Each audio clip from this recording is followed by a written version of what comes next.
Uy, kumusta? Happy weekend! Parang gusto namin magpasta ngayon. Tara, samahan niyo ako. Magluto tayo ng favorite namin. My own version of carbonara.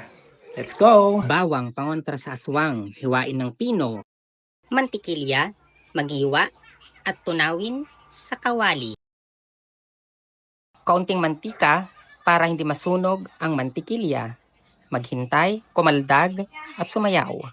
Ilagay ang bawang sa katawan ng aswang sa kawali pala at igisa. Hayaang maghalo ang mga kaluluwa nila dahil wala palang ham. Gagamit ako ng bacon.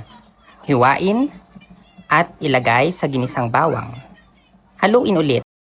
Pansinin ang nagpapapansing bata. Hi, hello. O, layas na. Isang lata ng mushroom pieces and stems. Ay, 2 lata pala, sorry. Kaldag ulit. Haluin. Kalugin, akala mo naman master chef. Pakuluan saglit at hayaang maghalo ang mga kaluluwa ulit. Maglagay ng cream of mushroom kung anong brand ang gusto nyo. Ihalo ng nakangiti at may pagmamahal. Siyempre, hayaang magsanib ulit ang mga kaluluwa nila. Idagdag ang heavy cream. Ewan ko kung bakit heavy, magaan naman siya. Pero sige, ilagay na natin. At haluin. Alugin. Nagdadagdag din pala ako ng fresh milk.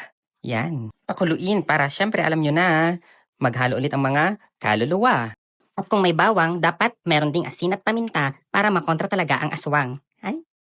Singhutin, dapat sa amoy pa lang, alam mong masarap na. Pag hindi magandang amoy, alam mo na, itigil mo na yan. Lutuin na rin natin ang pasta, siyempre kailangan yan. Bantayan para hindi ma-overcook. Kaldag ulit. Yun. Puro kakaldag, kala mo naman. At para makumpleto, mag-toast tayo ng tinapay sa mantikilya. Yun. Toast, hindi toss. Paikot-ikot, baliktarin, at hanguin. Okay na. Mag-prepare na tayo dahil naririnig ko na ang mga kasama ko nagpaprotesta na.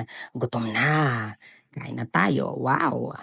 Mainit-init, masarap at creamy. Tara na, kain na tayo. Siyempre, titikman natin yung niluto natin. Sabi ko nga, luto ko, review ko.